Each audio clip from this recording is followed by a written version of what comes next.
Hiç düşündün mü? Şu anda gördüğün dünya gerçekten dışarıda olduğu gibi mi? Yoksa beyninin sana sunduğu geçmiş deneyimlerinle, beklentilerinle, korkularınla, alışkanlıklarınla ve bilinçaltı kayıtlarınla şekillenmiş kişisel bir hikaye mi? Belki de sen dünyayı görmüyorsun. Beyninin dünyayla ilgili yazdığı bir hikayeyi izliyorsun. Bu cümle ilk duyduğunda biraz sarsıcı ya da garip gelebilir.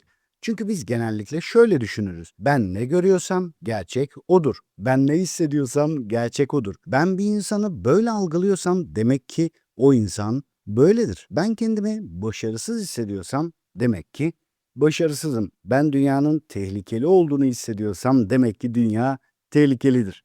Ama David Eagleman'in Beyin Senin Hikayen kitabı bize çok çarpıcı bir şey söylüyor. Beyin dış dünyayı doğrudan deneyimlemez. Beyin, kafatasının içinde zifiri karanlık ve sessiz bir odada yaşar. Dışarıda ışık var, ses var, koku var, dokunma var, hareket var. Ama beynin bunların hiçbirine doğrudan erişimi yok. Beynin sadece sinyaller alır.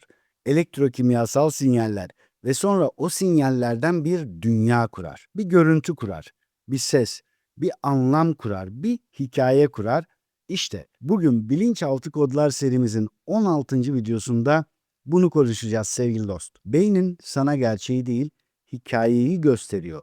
Ve bu hikayeyi sadece gözlerin yazmıyor, geçmiş deneyimlerin yazıyor, çocukluğun yazıyor, bilinçaltı kayıtların yazıyor, inançların yazıyor, korkuların yazıyor, alışkanlıkların yazıyor, bedenin yazıyor, çevren yazıyor. Ve belki de en önemlisi beynin dış dünyadan gelen verileri kendi içsel modeliyle yorumluyor. Yani sen sadece dünyayı görmüyorsun. Beyninin dünya hakkında yaptığı tahmini yaşıyorsun.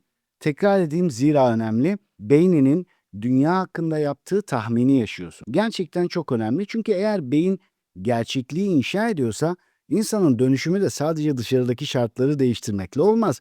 İnsanın dönüşümü beynin gerçekliği yorumlama biçimini değiştirmekle başlar.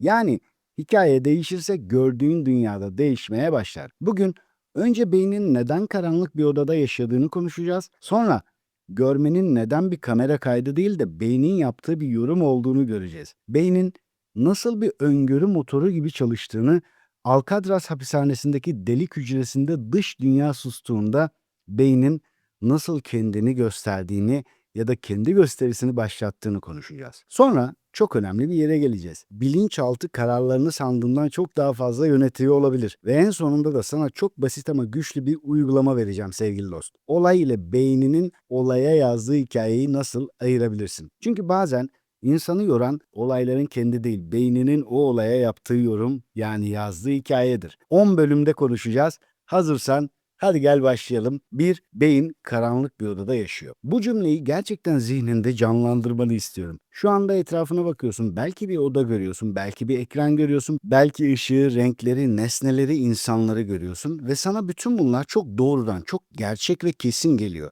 Ama beynin aslında bunların hiçbirini doğrudan görmüyor. Beynin kafatasının içinde karanlık ve sessiz bir yerde. Oraya ışık girmiyor, ses girmiyor, koku girmiyor. Oraya dış dünyanın kendisi girmiyor. Peki beyin neyle çalışıyor? Sinyallerle. Gözlerin dış dünyadan gelen elektromanyetik dalgaları alıyor, kulakların hava basınç dalgalarını alıyor, burnun kimyasal molekülleri alıyor, deri basınç, sıcaklık ve temas bilgisini alıyor. Ama bunların hepsi beyninde tek bir dille çevriliyor. Elektromanyetik sinyaller. Yani gözlerin dünyayı kameraya alıp beynine video göndermiyor.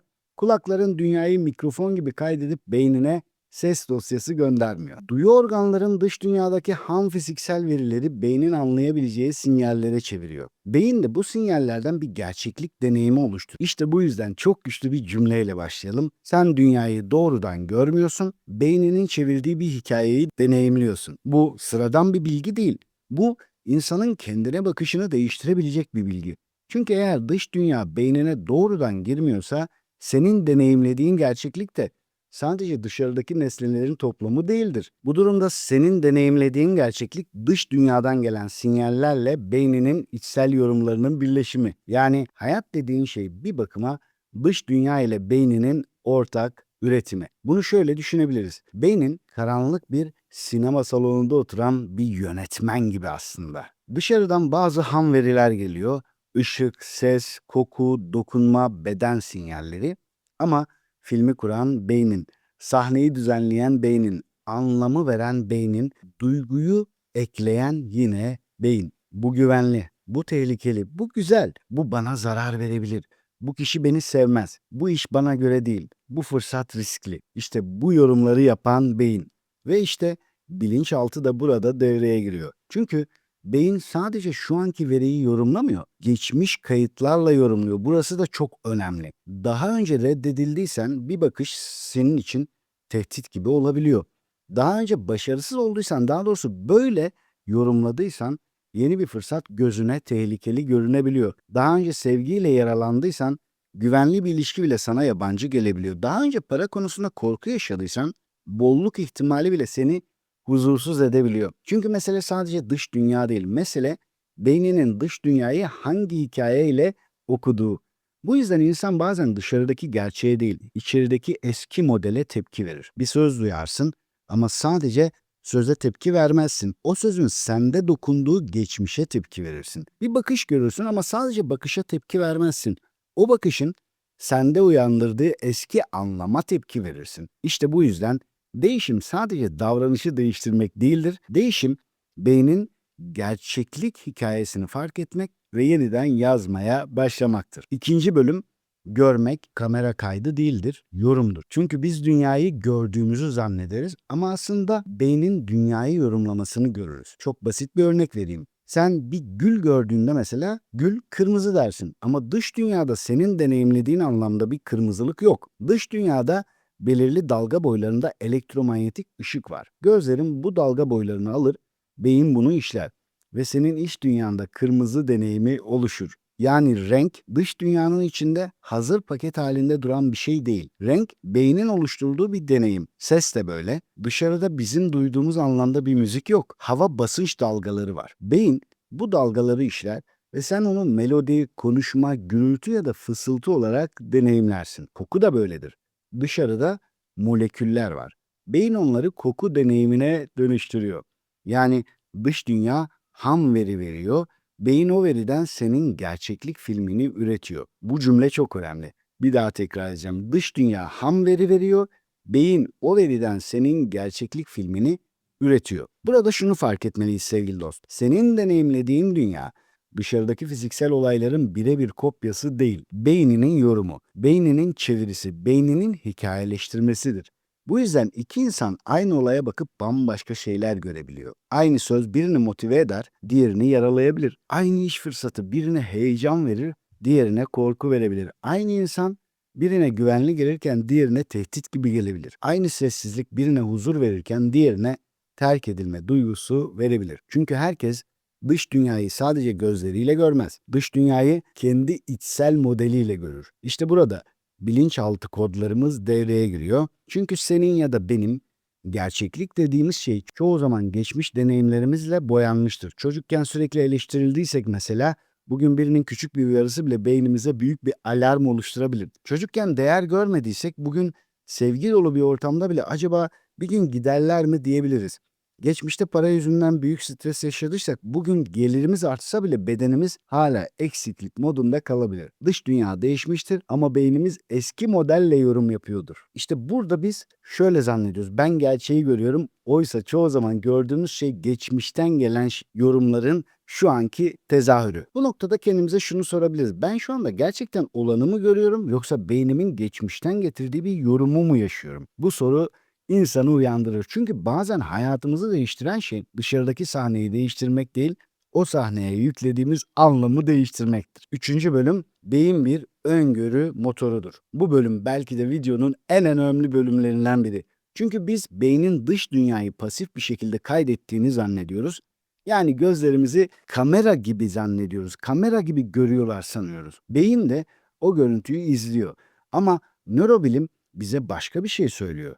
Beyin sadece veri almaz, beyin tahmin eder diyor. Beyin beklenti kurar, beyin dış dünyada ne olabileceğine dair sürekli model oluşturur. Sonra dış dünyadan gelen verileri bu modelle karşılaştırır. Eğer beklediği şeyle gelen veri uyumluysa çok fazla enerji harcamaz. Ama bir fark varsa, yani öngörü hatası varsa, ona dikkat kesilir. Bunu şöyle düşünebilirsin. Beyin her an şunu sorar: ben dış dünyada ne olmasını bekliyorum. Sonra gözlerden, kulaklardan, bedenden gelen sinyallerle bunu karşılaştırır. Eğer bir fark varsa modeli günceller. İşte bu yüzden beyin çoğu zaman gördüğünü yorumlamaz. Beklediğini görmeye çalışır. Bu çok güçlü bir cümle. Beyin çoğu zaman gördüğünü yorumlamaz, beklediğini görmeye çalışır. David Eagleman bu konuda çok çarpıcı bir noktaya dikkat çekiyor ki çok önemli bir nörobilimci. Görme sistemiyle ilgili bağlantılara baktığımızda gözlerden gelen veriler kadar, hatta ondan çok daha fazla beyinden aşağıya doğru giden geri bildirim bağlantıları vardır diyor. Yani beyin sadece gözlerden gelen bilgiyi bekleyen pasif bir alıcı değil. Yukarıdan aşağıya doğru ben ne bekliyorum bilgisini de gönderen çok aktif bir şey. Bir anlamda beyin dış dünyayı sadece almıyor, tahmin ediyor. Bu yüzden bazen ham veriyi bile kendi beklentisine uydurabiliyor. Mesela çukur maske illüzyonunu düşün. Bir maskenin iç bükey, yani çukur tarafına bakıyorsun ama beynin onu dışa doğru çıkık bir yüz gibi algılayabiliyor. Neden? Çünkü beynin hayatı boyunca şunu öğrenmiş: yüzler kabartılıdır. Gözlerden gelen veri bu çukur dese bile beynin beklentisi o kadar güçlüdür ki ham veriyi büker adeta. Ve sen çukur olan şeyi kabartılı gibi görebilirsin. Bu sadece basit bir optik illüzyon değildir. Bu hayatla ilgili çok büyük bir metafordur. Çünkü beyin sadece maskelerde böyle çalışmaz. İnsan ilişkilerinde de böyle çalışır. Kendilik algısında da böyle çalışır. Başarıda da böyle çalışır. Parada da, sevgide de, her konuda. Eğer beynin ben değersizim modeliyle çalışıyorsa, sana değer veren bir davranışı bile şüpheli yorumlayabilir. Eğer beynin insanlara güvenilmez modeliyle çalışıyorsa, iyi niyeti bile tehdit gibi görebilir. Eğer beynin ben başarısız olurum modeliyle çalışıyorsa, yeni bir fırsatı bile risk gibi algılayabilir. Eğer beynin para zor kazanılır ve hemen gider modeliyle çalışıyorsa, bolluk ihtimalinde bile huzursuzluk yaşayabilir. İşte bilinçaltı kodlar tam burada devreye girer. Bilinçaltı senin içsel modelinin büyük bir parçasıdır ve sen çoğu zaman dış dünyaya değil, kendi içsel modeline tepki verirsin. Bu yüzden insanlar bazen şunu der: ben bunu biliyorum ama yine de böyle hissediyorum. Evet, çünkü bilinçli bilgi başka bir şeydir, beynin içsel modeli başka bir şeydir. Dönüşüm ise bu içsel modeli güncellemektir. Yani yeni deneyimler, yeni tekrarlar, yeni anlamlar, yeni duygular, yeni davranışlar. Bunların hepsi beynin modelini yavaş yavaş günceller. Ve model değiştikçe insan aynı dünyaya başka gözlerle bakmaya başlar. 4. Alcatraz'daki delik. Dış dünya susunca beyin kendi gösterisini başlatır. Ünlü Alcatraz hapishanesinde delik adı verilen zifiri karanlık ve mutlak sessizlik içindeki hücrelerden bahsediliyor. Hatta David Eagleman gidip şu an müze olan o hapishanedeki deliğe girmiş ve onu çok kısa da olsa deneyimlemiş. Mahkumlar bu hücrelerde dış dünyadan tamamen yalıtılmış.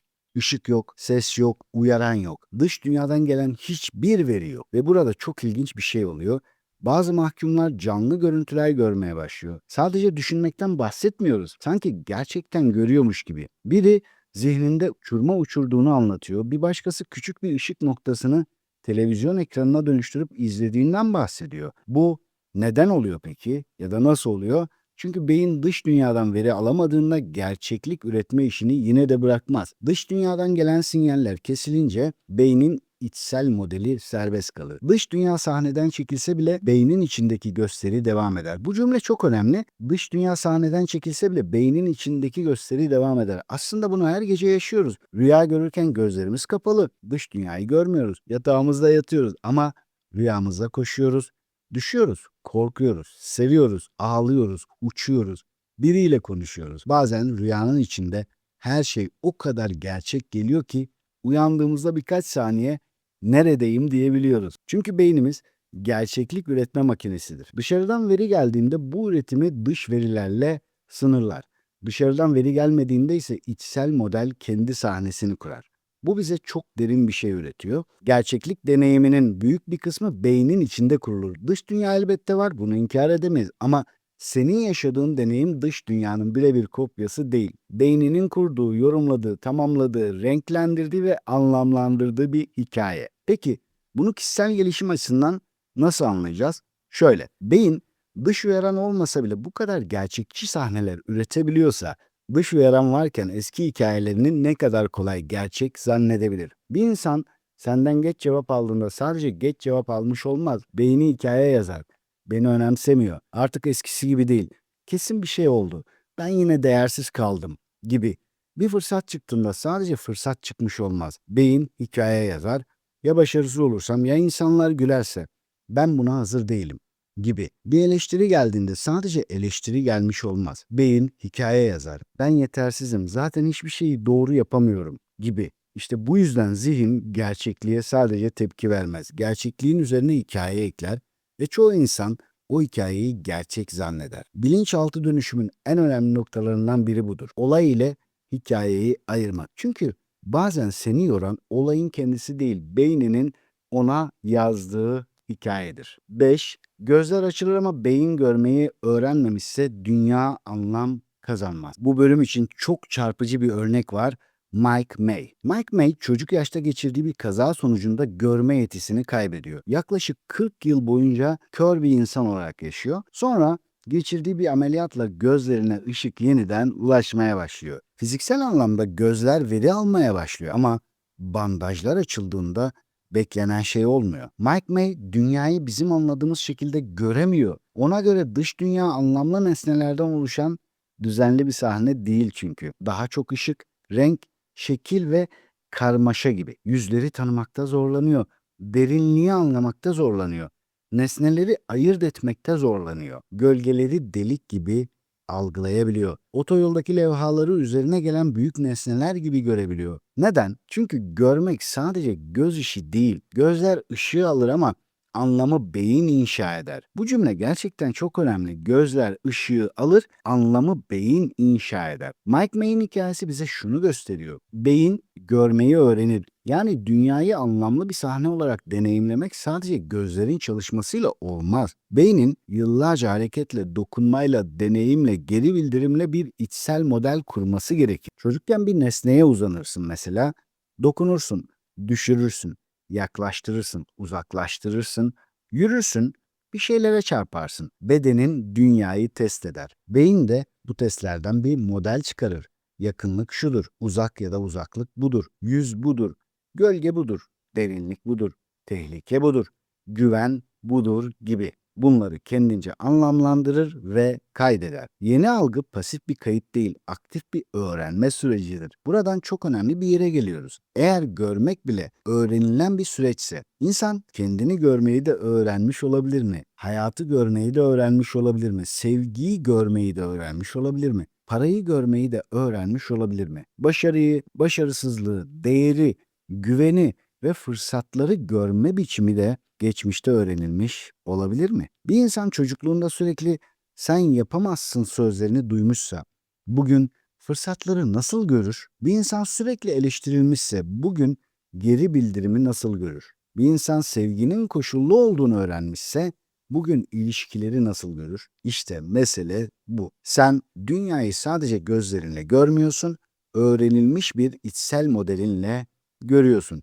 Ve eğer o model eski acılarla, korkularla, yetersizlik duygusuyla, değersizlikle, güvensizlikle kurulmuşsa, dış dünya değişse bile sen aynı hikayeyi görmeye devam edebilirsin. Bu yüzden dönüşüm sadece daha pozitif düşünmek değildir. Dönüşüm beynine yeni bir görme biçimi öğretmek, kendini yeni bir gözle görmek, hayatı yeni bir gözle görmek, fırsatları yeni gözle görmek, geçmişi yeni bir anlamla görmek ve en önemlisi eski modelin tek gerçek olmadığını fark et. 6. Hareket ve deneyim beynin modelini günceller. Beyin sadece düşünerek değil, deneyimleyerek öğrenir. Bu yüzden algı bedenle çok ilişkilidir. Beden dünyayı hareketle test eder. Beyin de bu testlerden model çıkar. Bu konuda yapılan klasik deneylerden biri de Heath ve Hind'in kedi deneyidir. Bu deneyde iki yavru kedi aynı görsel çevreye maruz bırakılır. Ama aralarında önemli bir fark vardır. Bir kedi kendi hareketiyle çevreyi keşfeder. Diğeri ise pasif olarak taşınır Aynı görüntülere maruz kalır ama kendi hareketinin sonucunu deneyimlemez. Sonuç çok çarpıcıdır. Kendi hareketiyle dünyayı keşfeden kedi normal görsel gelişim gösterirken pasif kalan kedide sağlıklı görsel motor uyum gelişmez. Bu ne demek? Beyin sadece görüntüye ihtiyaç duymaz. Görüntüyle hareketin sonucunu eşleştirmeye ihtiyaç duyar. Yani beyin şunu öğrenir. Ben böyle hareket edersem dış dünya böyle değişir. İşte bu hayat için çok güçlü bir metafordur. Sadece düşünmek yetmez. Hareket etmek gerekir. Sadece anlamak yetmez. Deneyimlemek gerekir. Sadece ben değişmek istiyorum demek yetmez. Yeni davranışı yapmak gerekir. Çünkü yeni davranış beynin modeline yeni bir veri verir. Sen ben özgüvenli olmak istiyorum deyip hiçbir adım atmazsan beyin eski modeli korumaya devam eder. Ama küçük de olsa kendini ifade ettiğinde beyin yeni bir veri alır. Ben konuşabiliyorum, ben durabiliyorum, ben hayır diyebiliyorum, ben seçim yapabiliyorum, ben başlayabiliyorum, ben sürdürebiliyorum. İşte deneyim içsel modeli günceller. Bir başka güçlü örnek de prizmatik gözlük deneyleridir. Prizmatik gözlükler takıldığında dünya kaymış gibi görünür. Beynin mevcut uzamsal haritası ile yeni görsel veri çakışmaya başlar. İlk başta sistem bozulur. İnsan nesnelere uzanırken şaşırır, dengesi bozulabilir. Ama bir süre sonra beyin adapte olur, yeni veriyle hareket sonuçlarını eşleştirir ve dünya yeniden anlamlı bir yer haline gelir. Bu, beynin yetişkinlikte bile kendini yeniden kalibre edebildiğini gösterir. Yani beyin değişebilir. Beyin yeni modele uyum sağlayabilir. Beyin yeni harita çıkarabilir. Ama bunun için tekrar ve deneyim gerekir. Bu yüzden bilinçaltı dönüşümde sadece konuşmak yetmez. Uygulamak gerekir. Sadece ben artık farklıyım demek yetmez. Farklı davranış gerekir. Çünkü beyin yeni kimliği deneyimle öğrenir. Geçen videoda alışkanlıklardan bahsetmiştik. Her küçük eylem kimliğe verilen bir oydur demiştik. İşte bu videoda bunu bir adım daha derinleştiriyoruz. Çünkü her küçük eylem beyninin içsel modeline yeni bir veri sunar. Sen her sabah kalkıp küçük bir uygulama yaptığında beynine şunu öğretirsin. Ben kendini yöneten bir insanım. Bir işe başladığında ben harekete geçen bir insanım. Bir sınır koyduğumda ben kendime değer veren bir insanım. Bir öfke anında durduğunda ben duygularının kölesi olmayan bir insanım. Beyin bunu sadece sözle değil, deneyimle öğrenir ve deneyim tekrarlandıkça model güncellenir. Sevgili dostum, tam burada küçük bir parantez açmak istiyorum. Çünkü benim 21 günde zihnini formatla challenge eğitimimin temeli de aslında tam olarak bu. Biz orada sadece bilgi vermiyoruz. Her sabah 5.30'da 21 gün boyunca düşüncelerimizi, kelimelerimizi, duygularımızı ve davranışlarımızı yeniden düzenleyen küçük ama etkili uygulamalar yapıyor. Çünkü bilinçaltı dönüşümde en önemli şeylerden biri şudur. Yeni kimliğine küçük bir kanıt üretmek. Bazen bir cümleyi değiştirmek, bazen sabah yapılan kısa bir uygulama, bazen gün içinde verilen minicik bir ödev, bazen de eski hikayene değil yeni kimliğine oy verecek küçük bir davranış. İşte 21 günde zihnini formatla eğitiminde bu yeni içsel modeli 21 gün boyunca birlikte inşa ediyoruz. Eğer sen de bu anlattıklarımı sadece dinlemek değil, uygulamak istersen açıklamalardaki bağlantıdan detaylara bakabilirsin. Çünkü hikaye yeni kanıtlarla değişir. Linki aşağı bırakacağım. Tıklayıp incelemek senin bileceğin iş. Şimdi devam edelim. 7. bölüm bilinçaltı kararlarını sandığından daha çok yönetir. Biz genelde kararlarımızın çoğunu bilinçli zannederiz. Ben düşündüm ve karar verdim. Böyle hissettim, o yüzden böyle yaptım. Ben bu insanı sevmedim çünkü sebebi belli gibi. Ancak araştırmalar ve günlük hayat bize şunu gösteriyor. Kararlarımızı sadece bilinçli düşüncelerimiz belirlemez. Bedenimiz belirler, ortam belirler, koku belirler, sıcaklık belirler, yorgunluk belirler, açlık belirler. Sandalyenin sertliği bile kararlarımızı etkileyebilir. David Eagleman'ın aktardığı örneklerden bazıları çok düşündürücüdür. Mesela elinde sıcak bir içecek tutarken bir insanı daha sıcak, daha olumlu değerlendirmeye yatkın olabiliyorsun. Soğuk bir içecek tutarken daha mesafeli veya daha olumsuz bir değerlendirme yapabiliyorsun. Kötü kokulu bir ortamda insanlar daha katı ahlaki yargılar verebilir. Sert bir sandalyede oturan insanlar pazarlıkta daha katı davranabilirken yumuşak sandalyede oturanlar daha esnek olabilir. Bunlar bize şunu düşündürür. Ben böyle düşünüyorum dediğin şey aslında bedeninin, ortamın bilinçaltı ipuçlarının ortak sonucudur. Bir başka çarpıcı örnek göz bebeğimizle ilgilidir. 1960'larda Eckert Hess'in yaptığı çalışmalarda erkeklere kadın fotoğrafları gösterilir. Bazı fotoğraflarda göz bebekleri yapay olarak büyütülmüştür. Katılımcılar bunu bilinçli olarak fark etmez ama göz bebekleri büyütülmüş yüzleri daha çekici, daha sıcak, daha olumlu bulma eğilimi gösterirler. Yani bilinçli zihin ben neden böyle hissettim sorusunun cevabını bilmez. Ama beden ve bilinçaltı ipuçları kararı etkilemiştir. Bir diğer meşhur örnek yargıçların şartlı tahliye kararları ile ilgilidir. Bazı çalışmalarda yemek molasından hemen sonra olumlu karar oranlarının yükseldiği, oturumun sonlarına doğru ise düştüğü aktarılmıştır. Bu tür çalışmalar bize şunu hatırlatır. En mantıklı olduğunu düşündüğümüz kararlar bile biyolojimizden bağımsız değildir. Açlık, yorgunluk, enerji, stres, bedenimizin durumu bunlar kararlarımızı etkileyebilir. Peki bunu neden anlatıyorum? Çünkü insan çoğu zaman kendisini sadece bilinçli düşüncelerden ibaret zanneder. Oysa altında dev bir bilinçaltı sistem çalışır. Beden sinyalleri, geçmiş kayıtlar, çevresel ipuçları, mikro duygular, alışkanlıklar, beklentiler, içsel modeller ve sonra bilinçli zihin çoğu zaman en son sahneye çıkar. Bir karar verilmiştir, bir duygu oluşmuştur, bir yönelim başlamıştır. Bilinç de gelir ve ona bir açıklama yapar. Ben böyle yaptım çünkü. Ben bunu sevmedim çünkü. Ben bunu istedim çünkü gibi. Ama bazen bu açıklama gerçek sebep değil, sonradan yazılmış bir hikayedir. Bu yüzden bilinçaltı dönüşümde farkındalık çok önemlidir. Şunu sormak gerekiyor. Ben gerçekten böyle mi düşünüyorum? Yoksa bedenim şu an aç, yorgun, stresli olduğu için mi böyle algılıyorum? Ben gerçekten bu insanı seviyor muyum? Yoksa bu insan bana geçmişteki birini mi hatırladı? Ben gerçekten bu fırsattan mı korkuyorum? Yoksa eski başarısızlık modelim mi devreye giriyor? Fark etmediğin şeyi yönetemezsin. Fark ettiğin şeyi ise dönüştürmeye başlayabilirsin. 8. bölüm dürtme, küçük çevresel düzenlemeler büyük seçimleri etkileyebilir. Bu konuya davranış bilimlerinde dürtme denir. İnsanlara zorla bir şey yaptırmadan çevreyi öyle bir düzenlersin ki daha doğru seçim daha kolay hale gelir. Mesela süpermarkette meyveleri göz hizasına koyarsan İnsanların sağlıklı seçenekleri görme ihtimali artar ya da havaalanlarında pisuvarlara küçük bir sinek görseli yerleştirdiğinde erkeklerin hedef alma davranışı değişebilir ve temizlik maliyetleri azalabilir. Bu çok basit gibi görünür ama çok derin bir şey anlatıyor bize. Çevre bilinç dışı davranışı şekillendirir. Geçen videoda buna çok benzer bir şey söylemiştik hatırlarsan.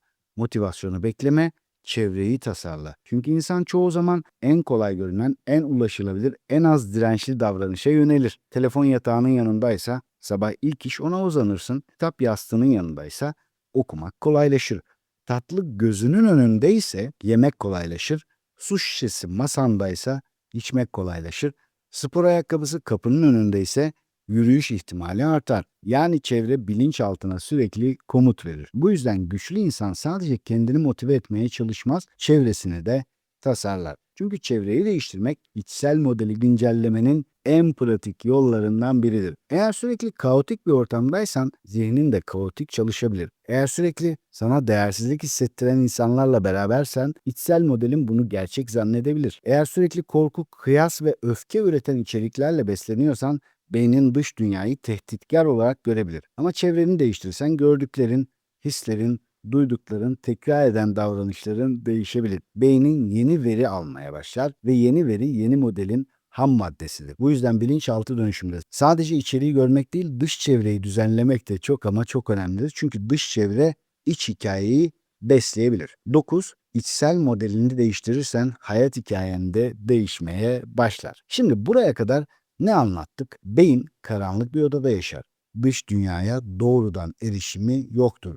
Duyular dış dünyayı elektrokimyasal sinyallere çevirir. Beyin bu sinyallerden bir gerçeklik hikayesi kurar. Görmek kamera kaydı değildir, yorumdur. Beyin bir öngörü motorudur. Geçmiş deneyimlere göre beklenti oluşturur. Dış veri kesilse bile içsel model çalışmaya devam eder. Mike May örneği bize görmenin bile öğrenilen bir süreç olduğunu gösterir. Hareket ve deneyim beynin modelini günceller. Bilinçaltı ve çevre kararlarımızı sandığımızdan daha fazla etkiler.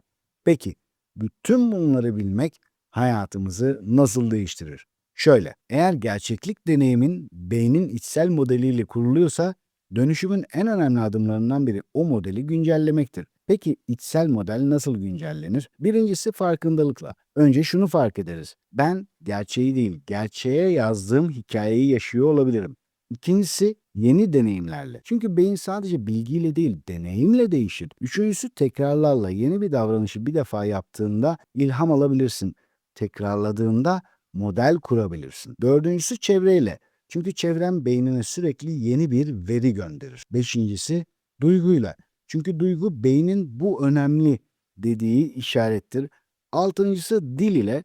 Çünkü kendine anlattığın hikaye beyninin gerçeklik modelini besler. Mesela yıllarca kendine şöyle dediysen, ben yapamam, ben şanssızım, ben değersizim, ben sevilmem, ben başarılı olamam. Benim hayatım böyle. Bu tarz şeyler söylediysen bu cümleler sadece söz değildir işte. Beynine verilen gerçeklik komutlarıdır. Bilinçaltı bunları tekrar tekrar duyduğunda dünyayı bu cümlelere uygun şekilde yorumlamaya başlar. Fırsatı görmez. Çünkü ben yapamam modeli çalışır.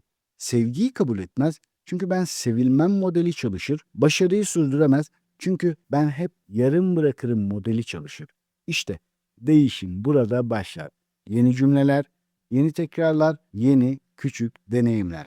Yeni bir çevre, yeni duygular, yeni seçimler. Beyne yeni kanıtlar vermiş olursun. Ben başlayabiliyorum. Ben öğrenebiliyorum. Ben değişebiliyorum. Ben değerliyim. Ben güvenli ilişkiler kurabilirim. Ben bedenime iyi bakabilirim. Ben başladığımı sürdürebilirim. Ve bu sadece olumlama değildir. Bunu küçük eylemlerle desteklediğinde beyin yeni gerçekliği öğrenmeye başlar. Bir kere hayır dersin, beyin öğrenir. Bir kere sınır koyarsın, beyin öğrenir. Bir kere başlarsın, beyin öğrenir. Bir kere sakin kalmayı tercih edersin, beyin öğrenir. Bir kere eski hikayeye dönmezsin artık, beyin öğrenir. Her yeni deneyim içsel modele küçük bir güncelleme yapar. Ve bir gün fark edersin. Aynı dünyaya bakıyorsun ama aynı insan değilsin. Aynı olaylar oluyor ama sen aynı tepkiyi vermiyorsun. Aynı cümle söyleniyor ama sende aynı yara açılmıyor. Çünkü dış dünya tamamen değişmemiş olabilir ama senin gerçeklik modelin değişmeye başlamıştır. İşte bilinçaltı dönüşüm budur. 10. ve son bölüm uygulama.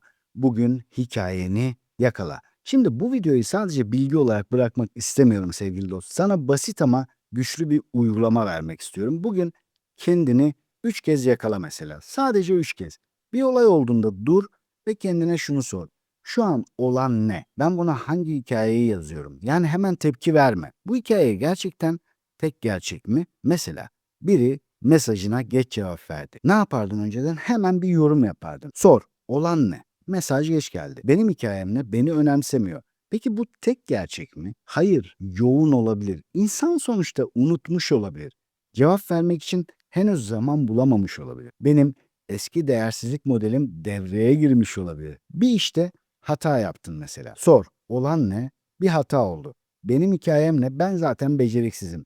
Peki bu tek gerçek mi? Hayır, bir hata kimliğimin tamamı değildir. Öğrenebilirim, sistemimi geliştirebilirim.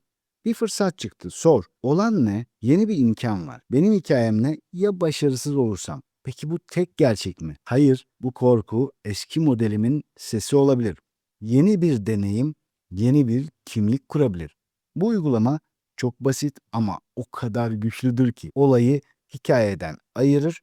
Çünkü insan olayları değil, olaylara yazdığı hikayeleri yaşar çoğunlukla. Bugün 3 kez bunu yap, olanı yaz, hikayeni fark et ve sonra kendine şunu sor. Bu hikayeyi başka nasıl okuyabilir? İşte bu soru beynin içsel modelini esnetir. Eski hikaye tek gerçek olmaktan çıkar artık. Yeni anlam ihtimalleri doğar, yeni anlamlar, yeni duygular üretir, yeni duygular yeni davranışları besler ve kolaylaştırır. Yeni davranışlarla yeni bir hayatı inşa eder. Sevgili dost, kısacası dünyayı olduğu gibi değil, beynimizin beklentileriyle, eski hikayelerimizle ve otomatik tepkilerimizle ne yapıyoruz? Görüyor, tahmin ediyor ve bir bakıma yorumluyoruz. Zaten böyle olması da çok normal çünkü beynimizin en önemli önceliği bizi korumaktır. Koruyabilmesi için de biraz tahmin edebilmesi gerekir ki hemen gardımızı alabilelim. Gerçekten buna ihtiyaç duyabiliriz çünkü. Dolayısıyla beyin bu sebeple böyle çalışıyor. Bugün bunları öğrendik. Aslında çok daha fazlası var. Bu kitabı özetlemiştim. David Eagleman'ın Beyin Senin Hikayen kitabını kanalda bulabilirsin ya da alıp okumanı da tabii ki tavsiye ederim. Ve gerçekten farkındalık otomatik tepkilerden çıkıp biraz geri adım attığımızda ortaya çıkabiliyor. Umuyorum bu video benim için olduğu kadar senin için de keyifli olmuştur, faydalı olmuştur, notlarını almışsındır. Buraya kadar izledin ama henüz abone değilsen belki abone olmayı düşünebilirsin. Henüz beğenmediysen beğenmeyi düşünebilirsin. Ben de birçok videoyu izliyorum, bazen beğenmeyi unutabiliyorum. O yüzden hatırlattım ve bil ki bu kanal zihinsel gelişimin ve hayat standartlarını yükseltmen için var.